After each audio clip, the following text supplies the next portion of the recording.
Okay, I welcome you all to our last speech for this academic year. And today it's a great pleasure to introduce John Wilkins, a colleague from Exeter. John is a professor emeritus of Greek culture, as I said, at the University of Exeter, and has an interest both in literature and technical texts. He has edited texts of Euripides and Gellin, and has a long-standing interest in the history of food in Greek culture, in the dramatic and literary record, in archaeology, and in particular in the history of medicine. Laurence Todelin, our respondent for today, is a historian of Greek and Roman science, technology, and medicine, and she published extensively on the history of ancient pharmacology, gynecology, and botany. We thank you both for being here with us this afternoon. And without further ado, I will hand over to John to take you on a journey through the world of food and nutrition in the ancient world. Thank you, Maria. It's a great pleasure to conclude this excellent seminar series. As I was saying just now, I think it's been really splendid. I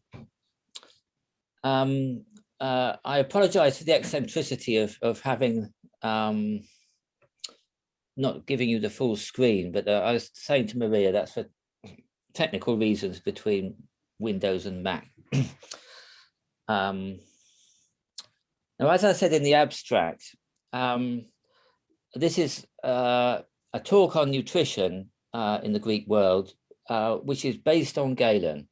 And we'll see whether Laurence agrees with this, but I think the whole history of nutrition, as the Greeks understood it, is contained in Galen's work, because he's a really good reader. But that's going to be the focus. And he's a good reader, not just of medical texts. He read Homer, he read Euripides, he read everything. He had a fantastic library. So he's the most exemplary Greek person from the ancient world. And I'm going to look at the definition of nutrition, the use of food technologies, comparative data from archaeology, and many examples of foods you'll be pleased to hear. Galen tells you how to make pancakes. He talks about salt fish. He can even imagine a medical student being a vegetarian for 4 years. And he's also interested in the order in which you eat your food. It can have a big effect on the working of your stomach. Now, oh, hang on. Now, I edited the text on the capacities of food. It's conventionally known as De Alimentorum Facultatibus, in 2013 in a Boudet edition. And I just bring this to your attention because it's a really interesting manuscript history. The standard text of Galen is the Kuhn edition from the 1820s. But this text was edited, the Corpus Medicorum Graecorum in 1923 by Georg Helmreich. And people sometimes say, well, there's not that much difference between Kuhn and the CMG text. But in this case, it's an enormous difference because the Paris manuscript, Supplément Grec 634, was brought to Paris in 1840. That is a wonderful 13th century witness, unavailable to the Kuhn, or that is the early modern editors. And even more important is the Wissenberg Palimpsest 64. It's now in Wolfenbüttel in Germany. And that dates to the 6th century. That's one of the earliest Galen manuscripts that still survive. It was probably written in Ravenna. It's an unsealed manuscript, of course, at that date. And it was reused for a text of Isidore of Seville in the 8th century. So that's really interesting. People wanted to read Galen in northern Italy in the 6th century. They didn't want to read him anymore in the 8th century. But the 6th century is a key century. That is the time when many works of Galen and other authors were translated into Syriac for the Syriac Christians. So we have a witness to the text from late antiquity, a Greek witness, the Wissenberg, and the British Library manuscripts that I mentioned on the screen, which my colleague Sian Biro in Exeter and I have worked on together. So we were able to compare texts from the same period, the 6th century. It's a little bit of book 2, which is on Alexander's and asphodel bulbs. And it's really interesting to see how the Syriac text has changed Galen, how close they are in their readings, and also exactly how Sergius has modified it to move it from a Greek to a Syrian Christian context. Some of the plant names are a little bit different. And this is one of the features of this treatise, that it will move from culture to culture. It works in Galen's world, it works in Christianity, it works in Islam, and I think it can work in the modern world, but that's rather more controversial. So how does this treatise on the capacities of foods fit into a series on medicine and technology? Galen says at the beginning of the treatise that the techne of medicine can be divided into 3 parts. Of course, there are many ways in which you can divide up ancient medicine, but in this context, he divides it into nutrition, pharmacology, and surgery. And as we'll see, pharmacology and nutrition are very, very closely linked. And no one in their right mind would want ancient surgery unless they were absolutely desperate. So nutrition and pharmacology are fundamental to ancient medicine in this reading. And unlike modern nutrition, ancient nutrition is very much at the heart of medical science. It's very hard to get a medical student to study nutrition now. They all want to do the exciting stuff of cancer research and heart attacks and that sort of thing. But nutrition is at the heart of things in the ancient system. Galen wanted to keep a person healthy. Many of you will know about his 6 non-naturals that the Arabs developed. 6 ways to keep yourself healthy so you don't need to go to the doctor. So Galen is really interested in health. This is a revolutionary thing from a modern point of view. A modern doctor really is a bit like an MOT center that's patching you up to get through another year of life. In Galen's system, you are healthy. That is a basic thing. And the doctor does everything to keep you healthy. He knows what health is. And of course, many modern doctors don't know what health is. Another interesting thing, I repeat from Vivian Nutton, I think it's true that there's nothing in ancient nutrition that would upset a modern nutritionist.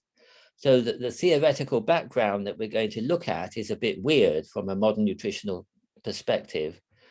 But when it comes down to it, Galen's saying more or less the same thing as a modern nutritionist might say. Ancient and modern nutrition is looking for a balanced diet and a healthy lifestyle. So how does Galen define nutrition? And as with many slides this afternoon, they're going to come from simple medicines and not from on the capacities of foods. On the capacities of foods is simply a daughter treatise of simple medicines. And this is not the first time that Galen's used this definition. So a drug produces alteration in our nature. It's aloiotikon, tes physios, hemon. Whereas a food increases our substance, it's auxetikon, tes ousias. That is a fundamental difference between a food and a drug. A drug alters us in some way, it modifies our body, whereas a food just replaces lost energy. And by food, Galen means substances which replace energy lost. We can lose energy through muscle movement, through exercise, but also by bodily heat. We burn calories in a modern sensibility. So Galen thinks of a nourishing food as bread or pork, to take a cereal or a meat, and a food with very little nourishment is a peach or spinach. They're not really foods. So immediately we can see, well, that's a bit weird. We eat peaches, how's that going to work? And that's much of the interest of this talk. So a modern nutritionist would say, well, nutrition, it's not just a matter of energy. We also need proteins, we need vitamins, we need minerals. But Galen says, yeah, we do, but I call those drug actions. That's where the drugs come in. And we'll see that this definition that you have in front of you at the moment, it's a theoretical one, which doesn't actually tell you the whole picture about how Galen imagines foods to work. And the most important thing for Galen really is the processing and cooking of food. Raw food is a very bad idea. It's a nice July day, at least in Edinburgh.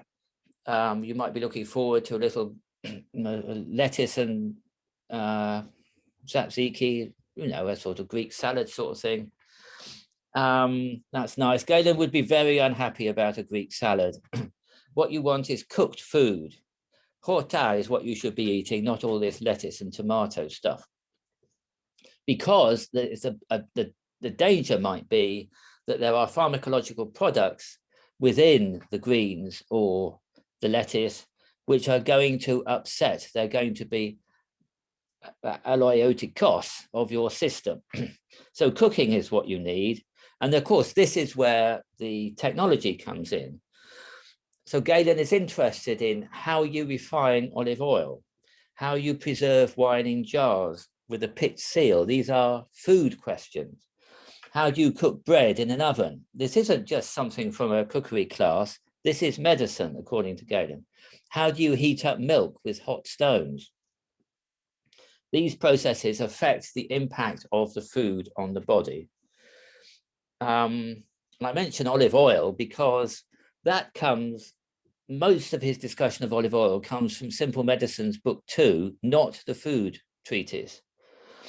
So things that we think of as foods like olive oil and vinegar, he thinks of as drugs, as pharmaca.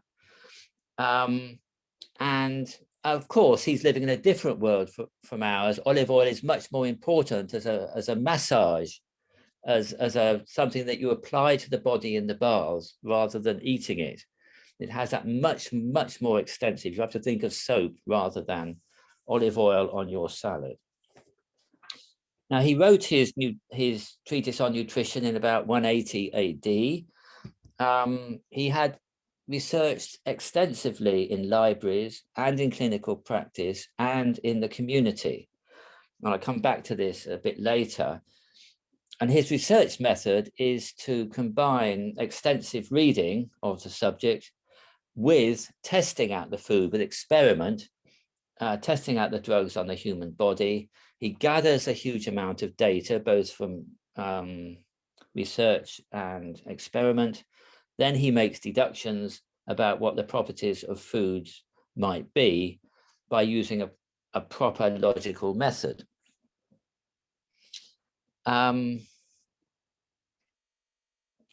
his reading are things like this that you see before you. Galen's most important reading in all his treatises is Aristotle, with a huge amount of Hippocrates and Plato to go with it. And of course, he had his own special adaptation of Hippocrates and Plato to make sure that they said what Galen wanted them to say, which didn't always coincide with what they wanted to say. so he has special readings of Hippocrates and Plato. And he's a deeply scholarly reader. And in our treatise on nutrition, he declares that what I would think of as a foundational work on Greek nutrition, the Hippocratic Regimen 1 to 4, which was written in about 400 BC, that was at the basis of Galen's study. But he says it's not worthy of Hippocrates, especially book 1. There's no way that can be Hippocratic because it's only got 2 elements in it, fire and water. So Hippocrates could never have written that. And he also knows that in different traditions of Regimen 2, the beginning is different. There are 2 extra chapters in part of the tradition from the other part. So he doesn't just read, oh, I'm going to read Hippocrates 2. He wants to know which edition, which text, which is the genuine one, who wrote which part. Really scholarly engagement with what he's reading. And we know a great deal of this from the treatise that was discovered 15 years ago, the Athos manuscript, Perialoupias, on avoiding grief, which has been enormously studied because it shows how people worked in ancient libraries in a most phenomenal way. Galen had special editions of Plato. He had the annotations of Panaetius and all his own annotations and all his own commentary work. He's the most scholarly person that you would hope to meet. If you just wandered into the Museum in Alexandria, Galen would be your guy. He would really give you a good tour around the manuscripts there. So he's an acute textual scholar and editor. And he draws, as I said before, he's happy to draw on Homer. What sort of cereals did Hector's horses eat? This is something which comes up in on the capacities of food. And more importantly, he reads the Hellenistic doctors Erasistratus and Herophilus, and then he reads the doctors we've got here on the history of nutrition. Diocles of Caristus, Nisithius of Athens, these are doctors from the 4th century BC. Diocles wrote on health and nutrition. Nisithius on the medical properties of fish, on the parts of plants, and on flavor, which is very important to Galen, as we'll see. He also discusses Praxagoras of Cos and Philotimus. They classified fish and made mistakes. They had 11 types of humos, which was a faulty classification according to Galen. So he takes in the medical and literary record. I've just realized that I didn't refer back to Homer in this earlier slide. So he looks at the full record in medical and literary. He takes in Homer, as I say at the bottom of this slide. You know that Homer has a very specialized diet for his heroes. They mostly eat beef. They eat far more beef than any ancient Greek got near, but they're healed with drugs and food. They fight it out. In book 11, for example, of the Iliad, they slog it out. They're absolutely exhausted. And what they most need is nourishing food. They just need to get their energy back. It's the same as Galen's saying.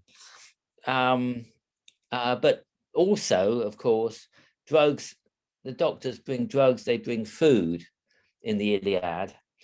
And the other point I wanted to make when I'm talking about Galen's reading of the literary record is that he addresses the diet as people eat it. I'll come on to that at the very end. He's not interested in people like Plato saying, oh, fish is a terrible luxury. We can't have that in the ideal city. Galen said, I'm not going to bother about any of that. Luxury is of no interest to me. Does it do you any good, is his question. So this is just a general plug for Galen. He reads everything. Now, if we come to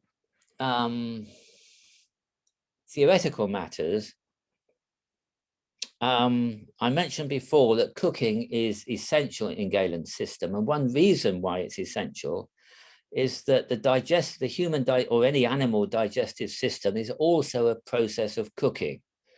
The food goes through pepsis, and Galen draws on Aristotle here on how the body processes things in the same way as the cosmos is governed by heat and elemental forces. So on a small level, pepsis is what happens in the human system.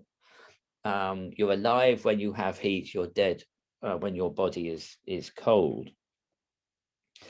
And there's a danger that the food may overwhelm the body heat. So the food has got to be prepared properly for the body heat. And body heat varies with age. So old people are cooler.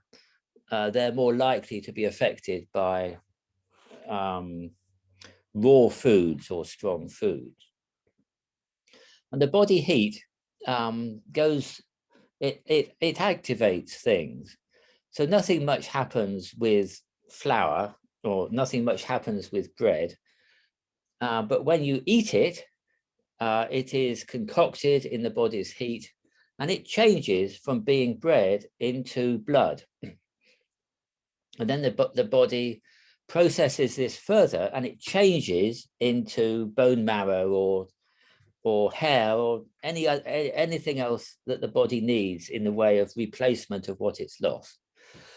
So the food is acted upon by the body's heat, but it also modifies, I won't say changes, because that would make it a drug. It modifies the body so that the energy is replaced and you have more blood to perform what the body needs. And as I say on the slide, the body heat activates drugs. So if you take hellebore, that's a very bad thing for you to eat. It will cool you down excessively. It might be dangerous, but it doesn't do anything until the body heat activates it. And in the case of food, the whole substance of the food is transformed. The bread is transformed into blood, is the example Galen uses in mixtures and in simple medicines. And you can't make it back into bread. It's completely changed. And this is quite a big theoretical argument with the Stoics and other people who thought that once something had been mixed up and transformed, it could be separated out again in some cases. I'm leaving all this sort of stuff to Sean Coughlin, because that's his kind of patch, how these things work. And as I said before, it's a balance of the mixtures of qualities. I'll come on to these in the next slide. This is what is essential for health. You must have symmetria in the body. So you don't want the food to unbalance the body anyway. It must be nicely cooked and fit in with everything. As I said before, old people are a bit cooler. They need certain foods. I'll come back onto that. And food should be as similar to the body as possible. And they should be as oikeos, as appropriate as possible. If they are 100% oikeos, they will be 100% transformed into blood and be 100% fine. They will feed you very nicely. But of course, most food is not 100% oikeos or homoios. And we need the cooking, as I said before. Right, now here in one slide is how Galen's theoretical model works. He's not really interested in humors. That's the first point. He's much more interested in humors on the capacities of foods than he is in simple medicines or mixtures or elements. So, and I'll come on to why that is. But his theory of how food and drugs work is based on the elements, earth, air, fire, and water from Empedocles and guys like that. And in a biological sense, they manifest themselves as the qualities, the poiotetes. And these are hot, cold, wet, and dry. They are the 4 primary qualities. And then there are secondary qualities, among which are included flavors. So if something is bitter or sweet, most sweet things are nourishing, for example, most bitter things are heating. So these secondary qualities, if you eat sorrel, for example, it has a really sharp flavor, that has quite an impact on your body. Galen is very likely to use mixture terms such as good mixture, a eucrasia, and just crasia. He's much more likely to use those than humor terms such as kakoch, kumos. He's also very interested in substance, and what kind of composition of something are you eating. So if you think of something like bread, wheat bread has gluten. You could see instantly that is sticky. That is not going to flow through your veins in the same way as alcohol is. Alcohol gets into your blood system really quickly. If you go down to a bar and have a couple of whiskeys, you'll be amazed how quickly that has an effect, much more so than if you eat a slice of bread. The body absorbs it because it is finer in composition, Galen would say. Likewise, the bread is more earthy, it's more earth-like, so it's much more challenging for the body to absorb. I've mentioned the whole substance before, and there's just I did a few things on TLG. The humor-based words like kakokumos, pakukumos, they are much more common outside of simple medicines. So we've got a daughter treatise here, but it uses humor ideas much more. And the fineness of composition, that's leptomeres in Greek, that's enormously used in simple medicines and not in Dioscorides. So these terms are all giving Galen's theoretical underpinning. I've done this ridiculously quickly, but we can come back to it and pick up on some of the detail as you would like. I'm going to spend just a little more time on simple medicines because they tend to be things which modern people think of as foods. A very important one is vinegar. An even more important one, incidentally, is water. That is a drug as far as Galen's concerned. So he's looking at the category of moist drugs following on from water. And the basic point of this, as you can see, is that people do not agree about what vinegar is and what its impact is. Some people say it's hot, some people say it's cold. Some people say it's a little bit hot. Other people say, well, it is, but it's a different kind of little bit hot. Some people say it's dead wine. Some people say it's lost the proper warmth of wine and acquired a kind of putridity. So if you look at the medical literature, you end up in a very confused state until you read Galen, when he tells you beautifully everything you need to know about vinegar. And the basic message is simples are not simple. They are complex things. And that wouldn't, of course, surprise a modern chemist because what is a simple medicine in antiquity is a very complex thing in terms of modern science. Here's another foodstuff from most of Simple Medicines, book 2, as I said, is about olive oil. Galen says you have to see where it's grown, you have to test it, you observe it, you make your deductions. Look at the processing, has salt been used, look at the soil. And of course, olive oil is a really important vehicle for many other things. Pepper, that also is a drug. And pepper can tell us quite a lot because Galen's noticed that if you have a peppercorn and put it on your skin, it has a very different impact from if you grind it up finely. And what happens on your skin also happens in the digestive system.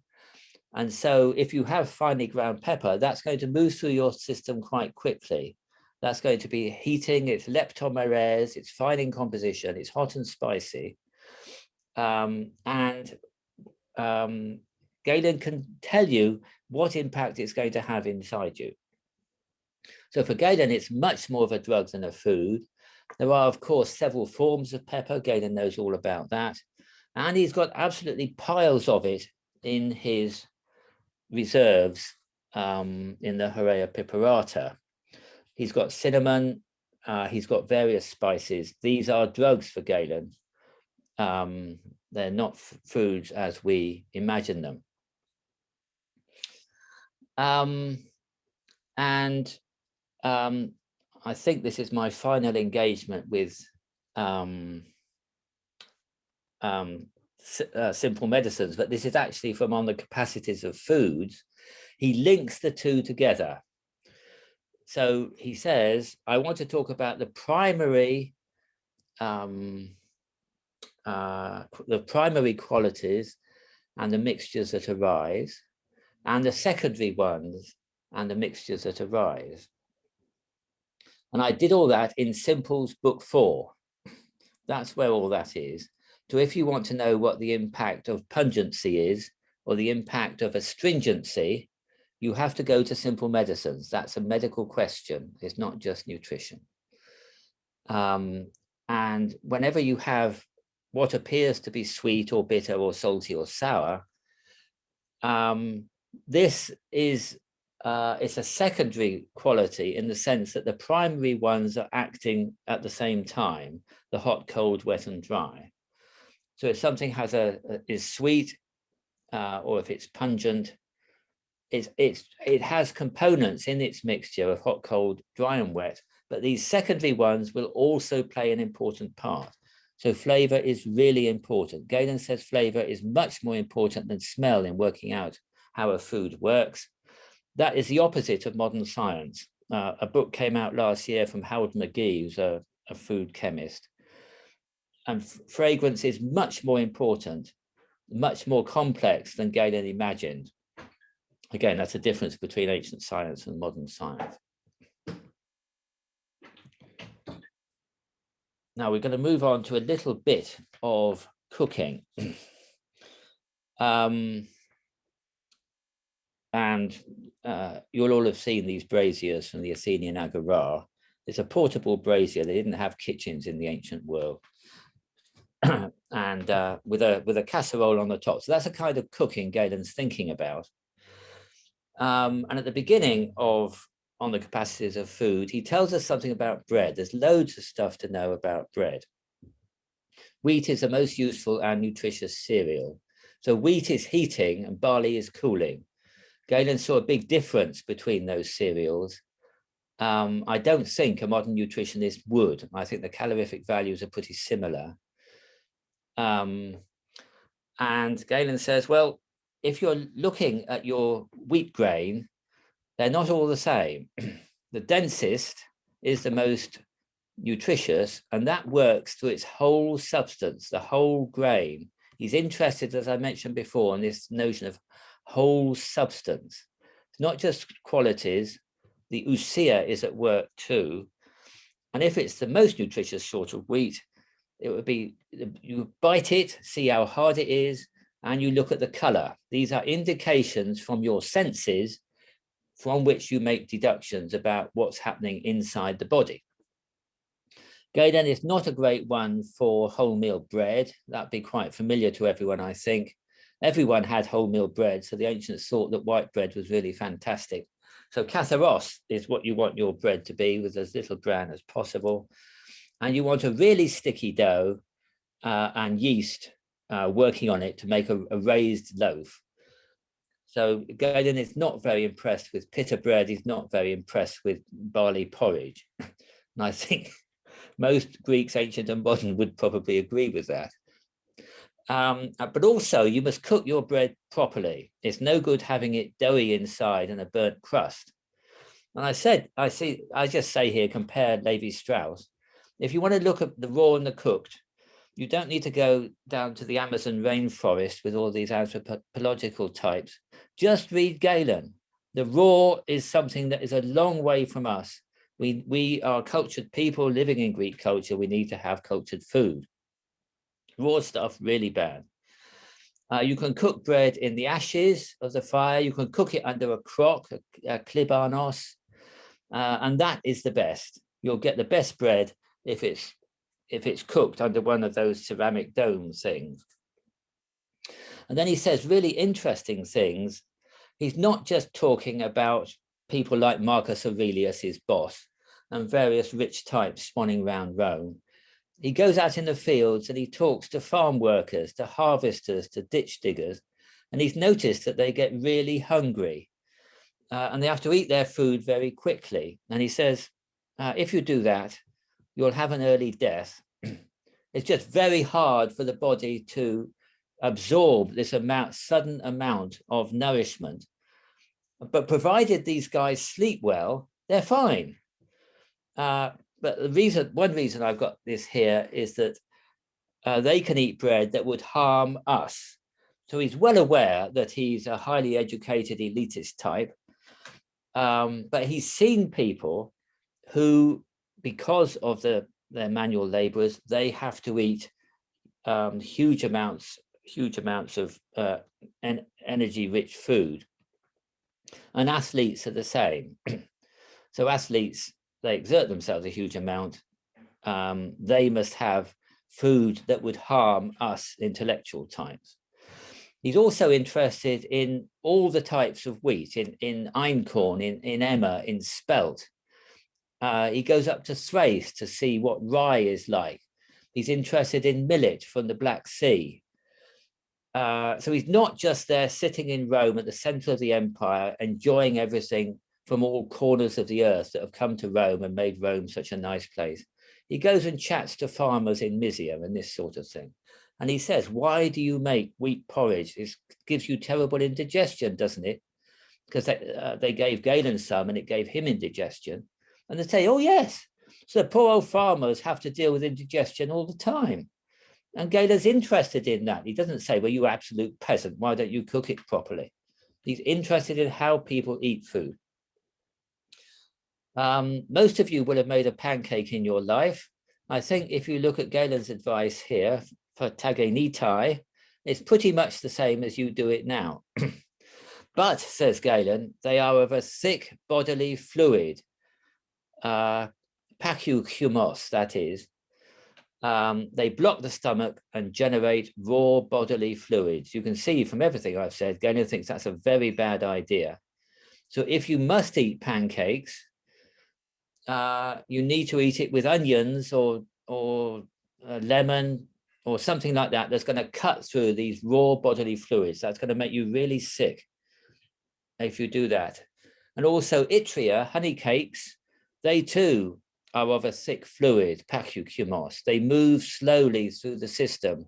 They block up the channels in the liver and damage the spleen and create kidney stones.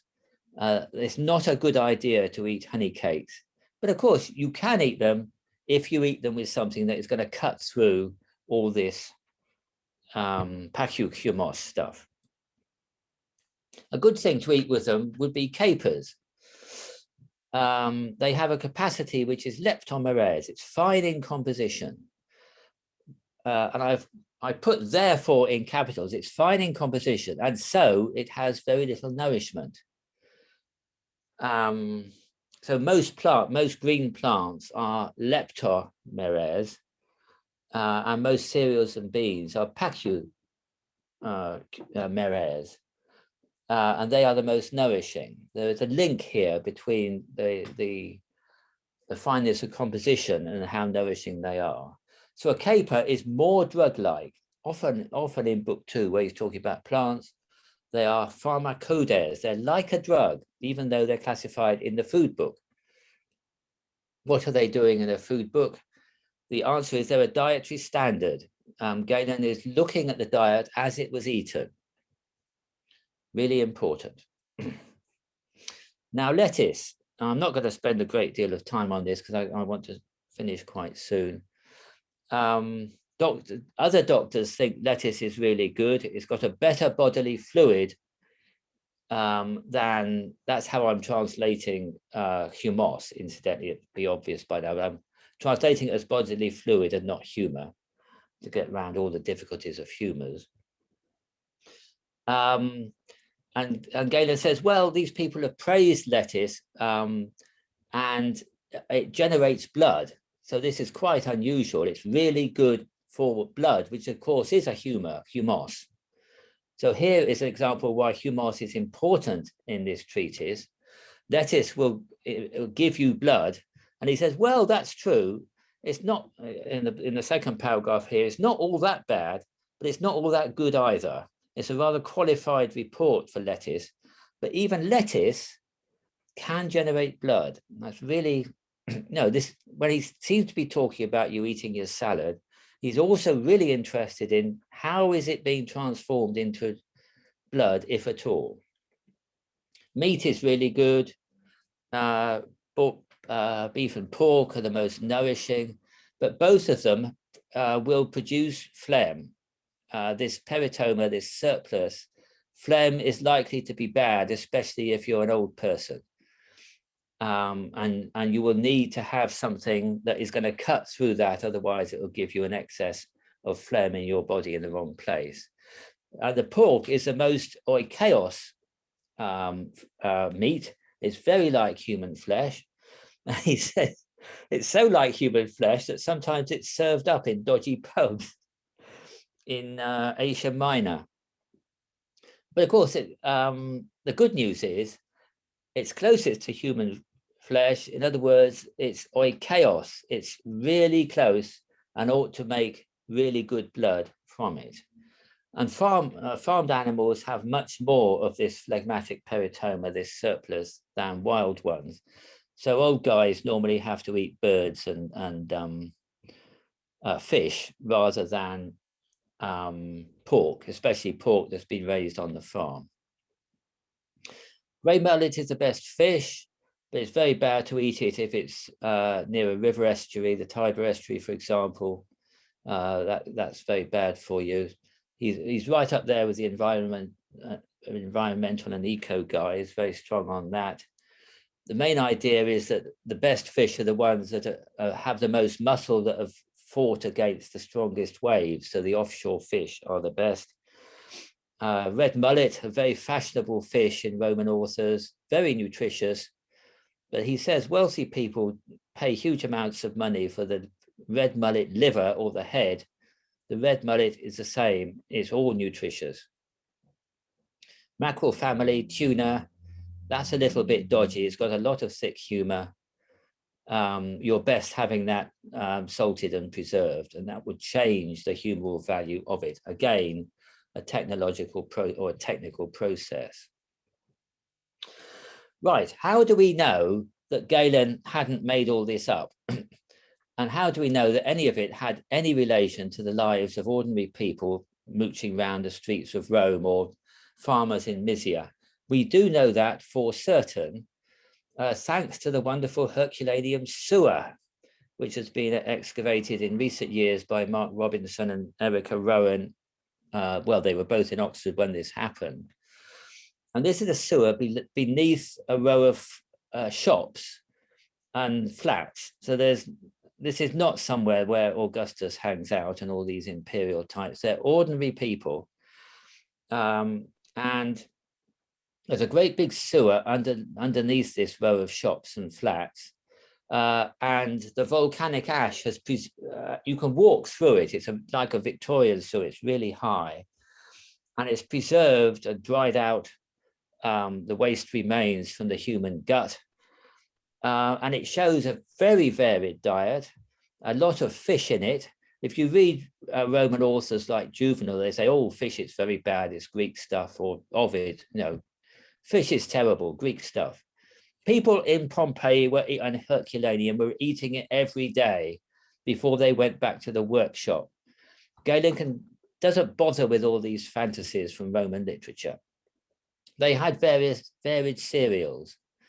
They were eating emmer wheat. They were eating millet. They weren't just eating wheat, which was imported to the imperial center, leaving people in Spain and Asia Minor to have lesser cereals? No, people in Herculaneum were eating lesser cereals because they weren't at the imperial court. They were ordinary people doing a day's work. Lots of fruits and nuts in the sewer. And what I really like, I've worked closely with Erica Rowan. She was a colleague in Exeter for a while. What Galen says and what the sewer says are very, very close. That is one of the clinchers, as far as I'm concerned, about the accuracy with which Galen is reflecting the diet as it was eaten.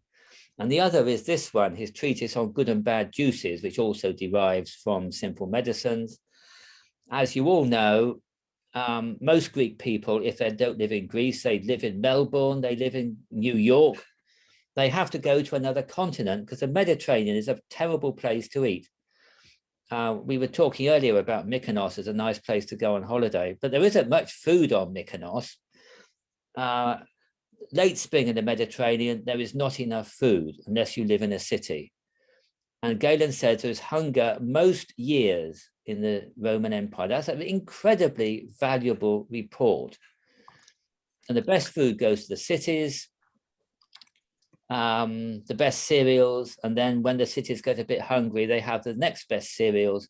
And the poor old peasants are forced down the food chain and they end up eating animal food. He's got lots of examples of what vetch does to you, what eating wild greens does to you, what eating acorns. You're meant to feed acorns to pigs, but first of all, they have to slaughter the pigs, then they have to eat the pig food because they're hungry. This produces terrible skin diseases, all the bad humor in their body. But this is good because if the bad humor attacks their internal organs, that could be fatal. So this is a terrible life for peasants, which they may experience on quite a regular basis, but their response is diversity and local suitability. There's a lot of work by Peter Garnsey on and many other people on how Greek peasants have to diversify in order to spread risk. Here you'll be pleased to see other conclusions. Galen's treatise is a cultural product. It's based on the plants and animals that were around him. He's not really interested in special foods imported from the Far East. He does use pepper, but that's a very important drug, which is a rather different thing. He has reviewed most of the nutritional literature from the previous 600 years and then bits back to Homer. It's a highly theorized model of nutrition, which I've rushed through. You might want to spend more time on that. Foods have primary qualities, as Aristotle would say, and also secondary qualities such as flavor. And these are as much drug qualities as food qualities. Galen has a super method. You gather all your data together with experiment, you look around you, you use all your senses, and then you make logical deductions to demonstrate what the properties of something are. He doesn't just accept that something is heating because a book has told him. He draws on the best science, Aristotle say, but he also talks to farmers and patients. He has a guy who tells him pears give me terrible diarrhea. And he says, well, the problem with that is you eating them at the end of the meal. If you eat them earlier in the meal, they will sharpen up your cardia, the top of your stomach, and you'll be fine. And the man is fine. So you have to use the food in the right way. Nutrition is a key part of ancient medicine, and there is nothing alarming for a modern nutritionist. Thank you for listening.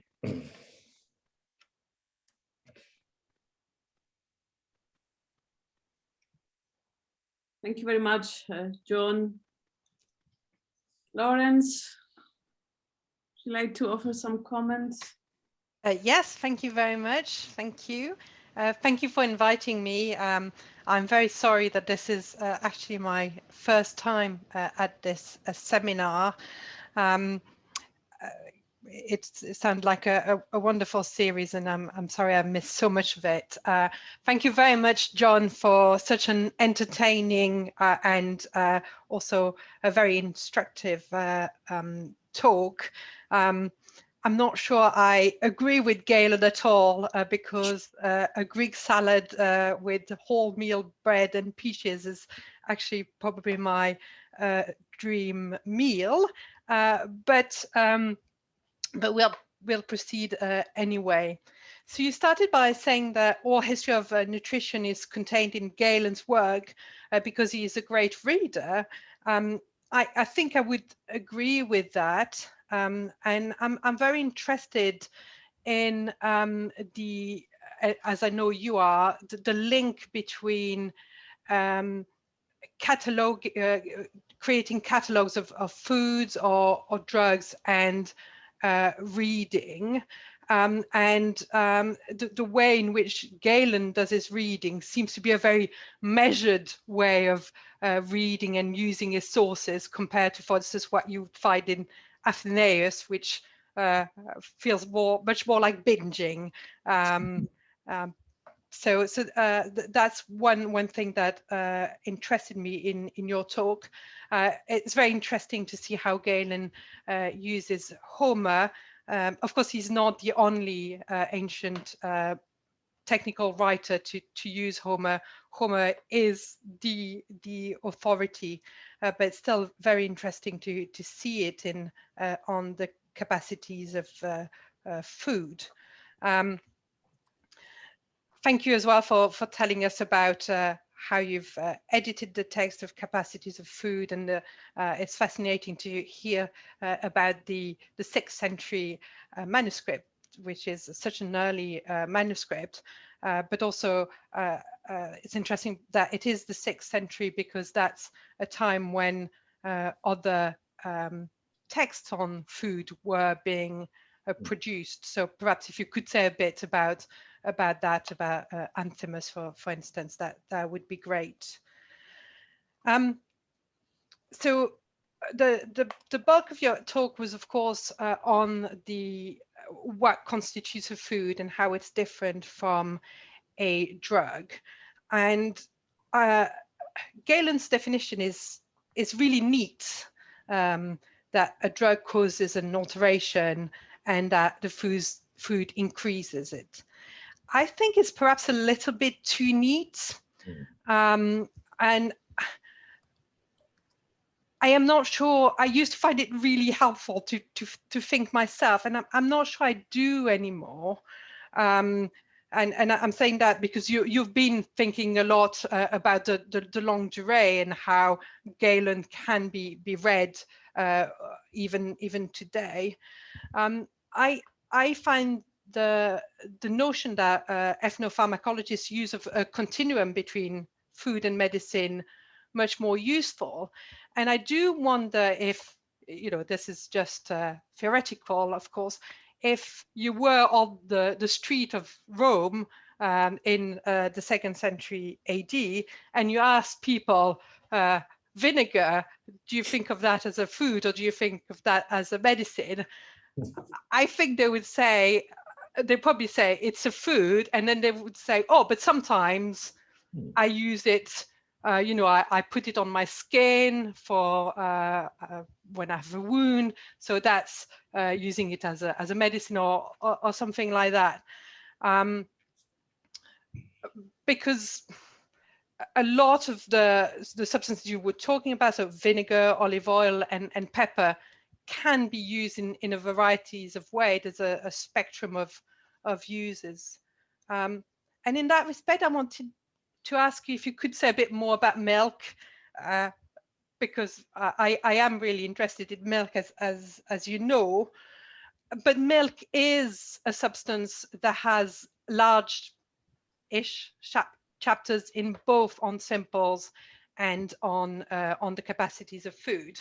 So it's not like pepper or even olive oil. and so I find that interesting that there Galen is putting it in both, and clearly milk can be used in both ways. You can drink a little bit of milk. I can't remember off the top of my head, but surely that must be pacu humos. Well, Well, you'll tell us. I can't remember. But you know, so you can drink a little bit of milk, and it will increase one substance. But of course, if we drink too much, we'll feel sick. One tiny observation actually I had still in relation of milk, it was about lettuce, because so it's interesting how these texts you've read several times, but when someone presents it, you feel it suddenly feels different. So it was really interesting that Galen was saying that lettuce produces blood, but only a very little bit, because not in Greek, but in Latin, lettuce is the milk plant. It is the plant that produces milk. Sorry, that I was just thinking about that.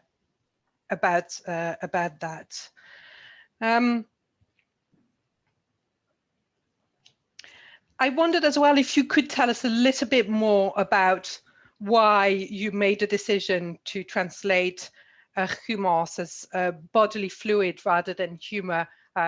I know you've written on this very recently, and it's a very interesting choice to do this, and to think about the difference between a humor and a bodily fluid that is not a humor. It's a difficult question, and hopefully one that you will think about more in coming years, and one that others will also think about. And then, of course, you were stressing how important on the capacities of food is for the social historian, and telling us how Galen gives us so much information about the ways in which different types of people were eating in the ancient world, not just people in Rome or in the big cities, but also in more rural parts, and also he talks to us about some more exotic foods, and it was very important that you reminded us that hunger was a reality in the ancient world, and that most people would have experienced hunger in their lives. I think that's my thoughts on the paper. So thank you very much, and I hope that this was what's expected from me. Thank you very much, Lawrence. John, would you like to respond? Well, not really. Lawrence has made me work much harder than respondents usually do. I'm sorry. What a nightmare. I'm sorry, I should have done more of a eulogy. I mean, you can take the eulogy for granted. Oh, thank you. I was wondering when the eulogy would come.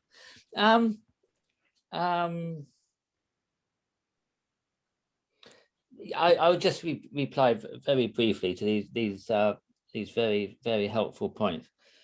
I could have, there are people here from the Berlin team who are working on Aetius at the moment, and they've worked on Oribasius as well, so that the 6th century and the centuries before that reception of Galen is very, very powerful, and Galen's influence on the authors of the medical authors of later antiquity is really important.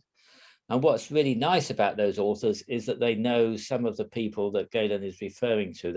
They still have access to these other texts, such as Soranus, and I think Mnesithius as well, beyond what Galen has told us. So it's a really active, engaging tradition, not just repeating Galen, but developing on him.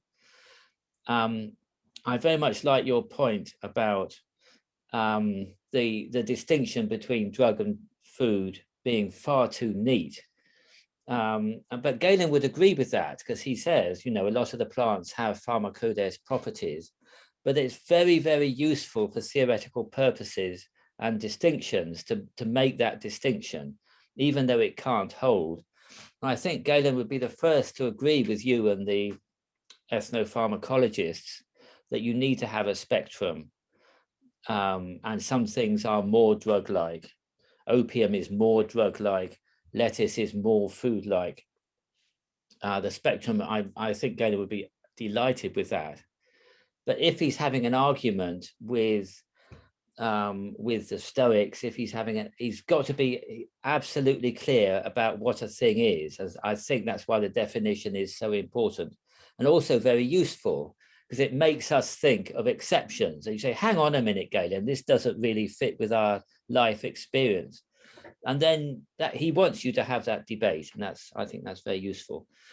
A very quick word about milk. Galen loves milk because it's a complex thing. It's curds and whey. So curds are pachyhumos, whey is the other one. What's that? Leptohumos. Oh, but that isn't a word. I don't, it doesn't use that. Anyway, what? Leptomeres. Leptomeres. Thank you very much. So that is an example of a complex thing. It's like vinegar. And also it separates. So that's really exciting. So I think that's why he uses it in both treatises. And he's, as you say, he has a long chapter on milk on the capacities of food. He has a long chapter on yogurt or something like yogurt. He has a long chapter on cheese. And this is really interesting because we don't really think about the urban Greeks and Romans as big milk drinkers. The term galactopotes, a drinker of milk, is used of a peasant in Euripides. This weird person has come down to the court of Clytemnestra, and he's a milk drinker. Whoever met such a person? But Galen shows you that it's really very, very important in the diet. It's really interesting. And in De Sanitate, he's got the example of a goat herd who's 100. He's lived to be 100, and he drinks his milk, the goat milk, every day. And all the city types look at this guy and say, wow, I want to live to be 100 as well. And they drink his milk and they all get sick because they've got a different constitution from the goat herd. Now, that's a classic Galen story, but no, milk is really important for him because it's a complex thing. So thank you for those comments. They're thought-provoking and much appreciated. Okay, if there are any questions, I have a few, but I can wait. Son, yeah, please. Thanks so much, and thanks John and Laurence for this. I want to pick up on something that that Laurence raised, which is about the distinction between food and drugs. You can hear me, okay? Yeah. Okay, so on the one hand, I just wonder what you think about this. So there's people like my guy Athenaeus of Attalea, Galen talks about, who have this belief that what you eat changes you. So if we're gonna have this distinction in capacity between something that's aloic, what is it? What's the word for Aloiotikos. Aloiotikos, and something that's auxetikos. So we have this division, but it seems that they believe that there are some, not just drugs that are like foods, but also that there are foods that are like drugs. So this is typical, going back to Aristotle, the idea that if you exist in a specific place, you'll take on characteristics of that place. And that's mediated by diet, mostly. So through your mother's milk, you take on the characteristic of the soil, right? Like it's really much this kind of chthonic view of nature. And I was wondering then to what extent foods are also somehow changing the nature of things. And so in this sense, drug-like, even if it's over maybe 1 or 2 or 3 generations, depending on who you talk to. Or is this something, you know, so you might say that, look, food actually changes you just maybe a bit slower, or it takes a couple of generations. Or you might say that actually it's just actualizing parts of your nature that are already there and that are dependent. And so it's not really like altering you, but it's somehow just activating different dispositions that are essential to human beings or to other animals. Or I'm just wondering like how Galen might respond to somebody who says that foods can change your composition somehow and change what you are. I think probably his answer would be a pharmacological one, which is, you know, he has the 4 levels of intensity of a drug. And the first level doesn't change you very much, and it's barely perceptible, is what he says. Whereas 4, if that's a poison, that will kill you. So that's really intense. But 1, you barely notice it. And so when you go and, I don't know what you have in the evening, Sean, but when you go and have your beer and hot dog, the beer cools you down a bit. The hot dog warms you up a bit. It has an effect on you. But it's a very small one. And I think Galen's reply to your question would be, well, food operates at level 1 of intensity. There's barely a change. And most drugs, if I prescribe drugs to people, somebody's got a fever or whatever it is, they're going to need 2 or 3. 1 isn't going to be much use to them. So I think he would say the food and the drug is the same thing. They're on the same scale, but it's a matter of intensity. Well, let me just follow up on that, just with your example of the goat herd.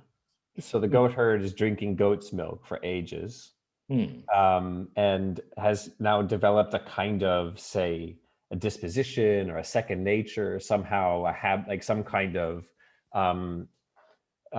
disposition to be able to process goat milk. Does the goat milk act as a drug for those guys who drank it and got sick? Or is it something that they could get accustomed to and then would require? And if the goat herd stopped drinking goat's milk and switched to sheep's milk or cow milk, would the goat herd would he not be able to survive? You know, just like if I took a plant from one place and moved it somewhere else, it might not survive unless I take extra good care of it. Like, it's just like on that level of the kind of like developing dispositions, like, is there, maybe Galen has a route that way that he can go as well to kind of avoiding the difficulty? Well, as you know, what is customary is really important in all of these things. So a drug is something unfamiliar.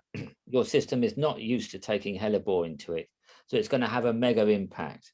But this guy, his nature was used to it, so it's partly a customization and partly his disposition. There was a sort of beautiful match between the animals and his disposition, so they just matched beautifully. So he'd done it for 100 years, so that was one reason why it worked. But the other one was that there's this beautiful match, and the goat milk didn't unsettle him.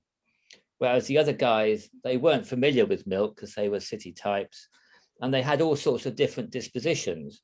So the chance of 10 people having the same disposition as the goat herd is pretty remote. I imagine Galen would be thinking along that sort of line. Yeah, that sounds right. And also, you know, you have local food. So he says Emma wheat grows very well in Mysia. Bread wheat grows very well in Egypt and Libya and places like that. That's quite possible. So people living in Mysia are used to eating emmer wheat. that you can send emma wheat to Herculaneum and they won't have a bad effect. So the pharmacological effects of emma wheat are pretty small, but they are some, and it would be suitable for some people and not for other people. Or it all depends on whether it knocks the balance of the body askew in some way. I think that's what he'd say. Good, thanks. I think we've got one more raised hand. Aist, do I pronounce it right? Yeah. Thank you. Thank you so much for your talk. I have a question that I think maybe is, properly speaking, question to Galen, but maybe you could help me with this too. So I would be very interested in hearing what you think about this. So this has to do with the claim that you talked about the meat being food that is oikeos, and on natural faculties, Galen explains that this is because it takes fewer steps to alter it. So it's easier to digest, it's easier to take into our bodies because it's more like us. But then when it comes to treatments of illnesses, it seems like he really likes thin porridge and things like that. Well, at least in treatment of fevers, for example, thin porridge seems to be very popular. Although, of course, he varies treatments depending on the patient too. But then my main question then is, it seems that it follows that medicine is something that takes longer to process. It's harder for our bodies to process, which seems sort of very counterintuitive in the situation where you're trying to get a person better as soon as possible. And yeah, I was just wondering if you have any thoughts about that. I suppose people who are ill, they are out of balance. So as you say, if somebody with fever has got too hot, they are out of balance. Their body has gone towards an end of the spectrum away from their equilibrium. So they're not in a natural state, they're in an unnatural state. And they need to have an opposite impact on their body to get them back into balance. So if they've got too hot, they've got to have something cooling. So part of the standard diet for a feverish person would not be a good idea, because the standard diet will maintain them as they are, and the standard diet will just keep them in this fever. So they've got to be brought back with the opposite kind of thing, which of course is what drugs normally are. They're doing the opposite thing. So barley gruel is nice and cool, and that's why it's a very good restorative for fever patients. The fever patients really need, well, you have to work out what is the fever. That's the thing. So there are lots of different sorts of fever, and Galen says if we're going to talk about a drug property or a food property, we've got to know, we've got to be clear about what it is we're talking about and what the disease is, because we have to go to the cause of the disease. We then work out why it's caused this imbalance and what will force it the other way. So if it's a standard simple fever, as it were, we can use barley gruel and that would be absolutely fine. So it's a rebalancing process. I think Galen would, and I think the Hippocratic doctors would, Laurence knows this better than I do, would give a very similar answer, that the barley gruel it's not only rebalancing, it's a very mild version of the properties of barley, and of course sick people need a moderated diet. If any of us is ill, we don't want to have a 3-course meal. That's the last thing we want. We want something that is mildly cooling, mildly nourishing if we're feverish. So I think much of Galen's use of barley gruel does come pretty much from the Hippocratics. Is that a satisfactory answer? Have I not really followed? Well, just a very small follow-up. Do you think it would be fair to say that in these cases, when a patient is very sick with fever, for example, a galenic doctor might sacrifice easily digestible food for the food that's medically beneficial to the patient? Yes, it's really it's really important to restore the balance. So the person must be cooled down in the appropriate way for the fever. They must get back to their natural state, their proper physis, their proper constitution, before they are nourished. Okay, thank you very much. Thank you. So we've got a question from Christine and then Paul. Thank you very much, John, and Laurence as well. I'm glad I persisted in my attempts to log on. It's about what you were saying that there's nothing to alarm a nutritionist. There's one passage this made me think of. It's perhaps not alarming, but it's bizarre. And I have to say, I only know it from ITIUS, where in the CMG edition, there's a reference to Orabasius, and I haven't traced it back any further. But I would think it comes from Galen, where he speaks of things that are just peptos, that are hard to digest. And in the end, he says, well, old wine is hard to digest, but the worst is water. Have you come across this? And do you have any explanation for this? I mean, why would something as neutral, as harmless as water be just peptos? He doesn't even say very cold water or anything like that, just water in general. I'm not familiar with that, Christine. I have no answer, to be honest. It's one of those things in Galen, there are lots of them that you really have to think about. So you have asked me a question that's can we talk about it over the next 3 months? Thank you. Paul? Yes, thank you. I'm sorry if my question is a little theorized or something, because I had similar troubles logging in or something. I seem to have missed a certain amount of the beginning of the talk, which I regret.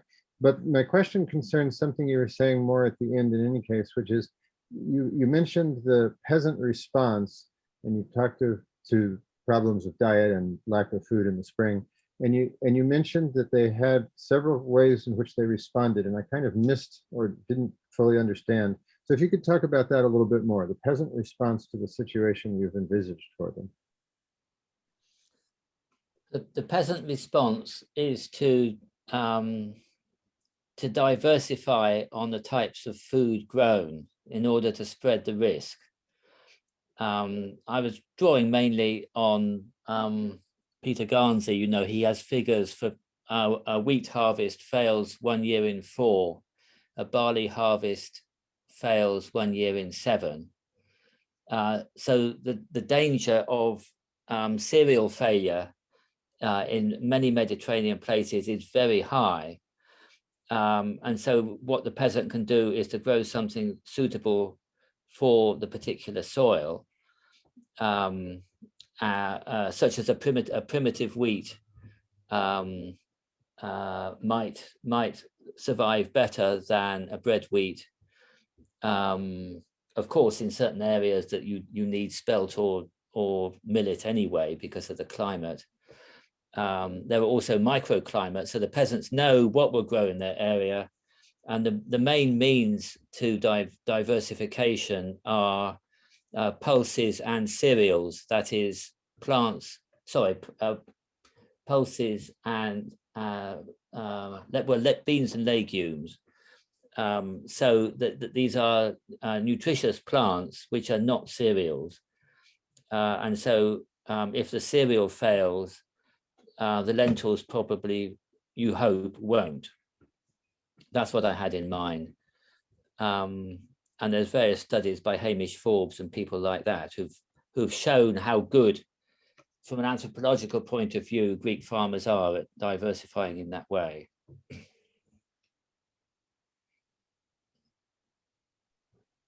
And we've got time for 2 more questions. Claire, could you please ask yours first?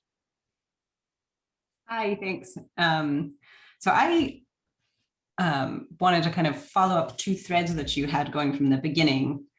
On the one hand, you talked about how Galen is a great reader and is obviously reading a wide variety of texts and pulling on them for, information and about all of these different foods. But then on the other hand, you talked about his process in simples, which is much more theoretical and almost experimental to some degree. And so I'm wondering, one of the things that strikes you when you read Galen is he'll say in the therapeutic text, he'll say, well, give him a heating food or give him a, moistening food or something without, you just have to know what a heating food is or what a moistening food is. And then if you go and you read different Hippocratic texts and you read Galen, you read Diocles, I mean, they all have different, they'll say, well, lettuce is obviously moist and cold, and that I can get behind. You can kind of imagine why lettuce is moist and cold, but I haven't systematically done this, but I'm pretty confident that there are moments where authors disagree about the qualities of a food. So Galen's turnip might be different from, Regimen 2's turnip. So I'm curious, to what degree do you think this is just kind of culturally imbued, the way a French person knows that a table is feminine because tables are feminine. That's how we know that turnips are hot or whatever turnips are. Or is Galen is it more sort of traditional textual based, or is it more experimental? Is it a mix? I wonder how you approach that, given the kind of traditional literature side and then the simples, more theoretical side. How do you think the food stuff pans out on that balance? Well, that's a super question, but that is what Galen is trying to do in different ways in simple medicines and the capacities of food. In simple medicines, he's taking people like Dioscorides and other pharmacological texts and I think he broadly accepts what they say for the catalogue, and then he modifies it when it doesn't fit his theoretical model. And I think one reason for accepting the literary tradition, as we might call it, is that it stood the test of time. No, it's been there for 600 years or whatever it is. So it's got something going for it. But as soon as it's theorized, there are all these arguments. So Galen is as well aware as you are that these people are all contradictory, and that came up in the vinegar slide. So Galen's broadly saying, these guys are not talking about the same thing. And this is a real Sean Coughlin territory. We've got to be absolutely clear about what our distinctions are. We would be absolutely clear about what heating is. And Galen will normally say, well, when somebody says it's cold, it's cooling, they're talking about what is the nature of cooling that they're talking about. What sort of cooling and in what circumstances. So I think he would say most of these things are complex. They are predominantly X and Y with a little bit of Z in it. That would be his broad response. And his response is, as you say, based on experiment gathering data, using the 5 senses to work out for yourself what it is, and then modifying the tradition as needed. So I think in simples, he takes the tradition and modifies it. But on the capacities of food, it's a much more open question. And the experimentation happens within the catalogue itself. So the simples catalogue is a complete one with modifications based on the theory of 1 to 5. The capacities of food is an open one, and he's still experimenting himself. But of course, he's using all the stuff that he knew already from simples. So I think Galen's got it's a really challenging question on your part, but I think Galen has got a really good method to respond to it.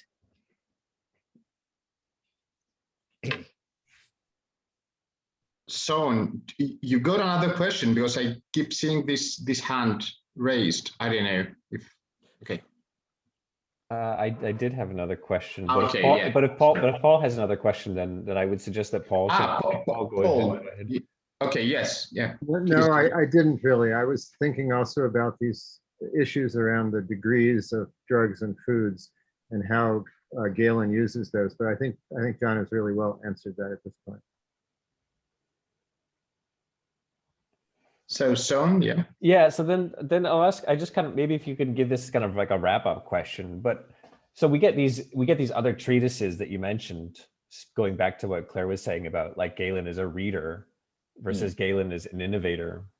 And I was wondering if you could say something about the extent to which you think the treatise itself that Galen's written on the powers of foodstuffs is an innovative treatise compared to, say, the works Periboete Maton that are going around beforehand, or the works on juices or works on nutrition. To what extent is Galen actually inventing a genre of writing about these things, not just different ways of thinking about it, but different ways of transmitting that information that hadn't been before? Or is this following in the lines of people from before Galen?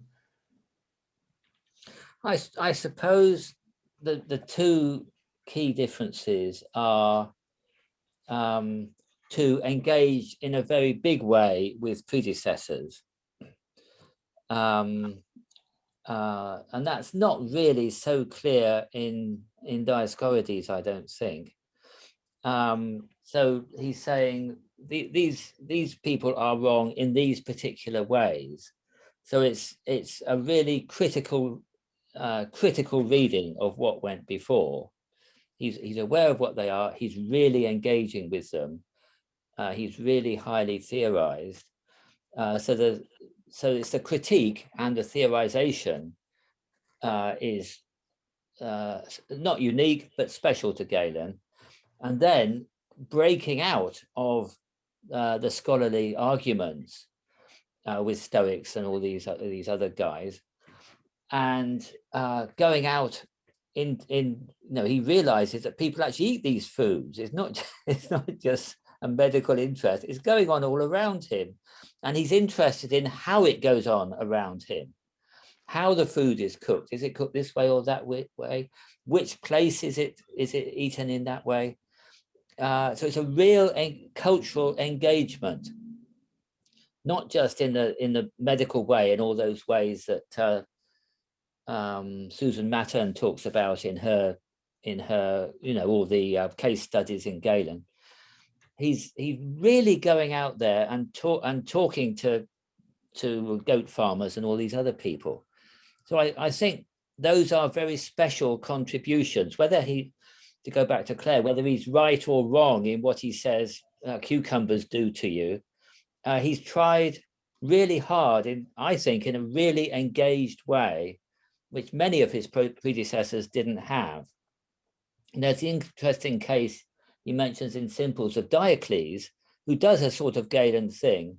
He goes back to Archidamus and tries to work out whether olive oil is heating or not. So Diocles has had a good method, but because he hasn't used the right distinctions, he's got completely the wrong. Archidamus is wrong and Diocles is wrong. So Galen isn't claiming to have a new method of interrogating the past. It's just that he does it right because he's got the right distinctions. And then we can say, well, are the distinctions right? And Galen would say, great, that's what I want you to do. Don't listen to me, go out and experiment on yourself and see if what I say is true.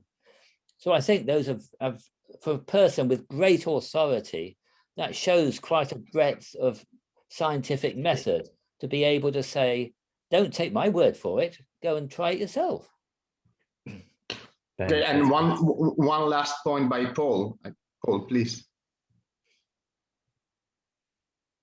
Yes, just very briefly, in your reading, do you see Galen as being more prone to dispute the book tradition in the Simples, or more prone to do that in the Capacities? And maybe why, if you do see a difference?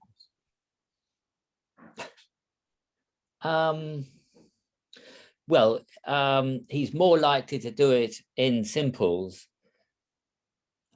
because there are 5 theoretical books. And so he's really taking on with great approval the Aristotle tradition, and he's engaging with the Stoic tradition. He's engaging with the pneumatists that Sean and others are working on. So it really is a big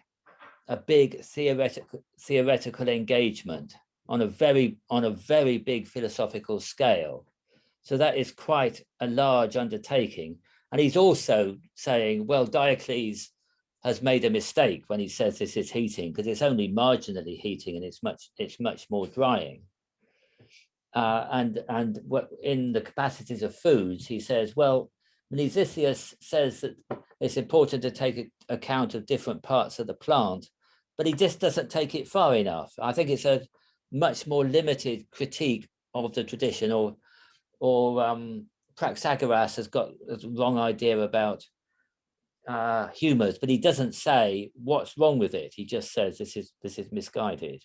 So it is more limited in capacities, I would say.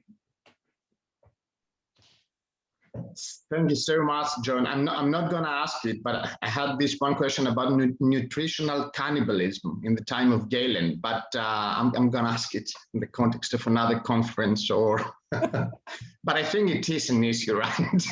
Human flesh eating. Anyhow, thank you all for being around. That was the last one in the series for this year, and I think had lots of questions. It was really great. We hope we all have a good summer, enjoy holidays if you can travel, but even if you don't, still enjoy it. And we'll hopefully see you around soon. Thank you, John. Thank you so much. Thank you, Lawrence. Thank you. Thank you, Laurent. Thank you, Maria and George, for organizing this. Yes, thanks to all. Thank you all. So you're super See you all discussion. soon.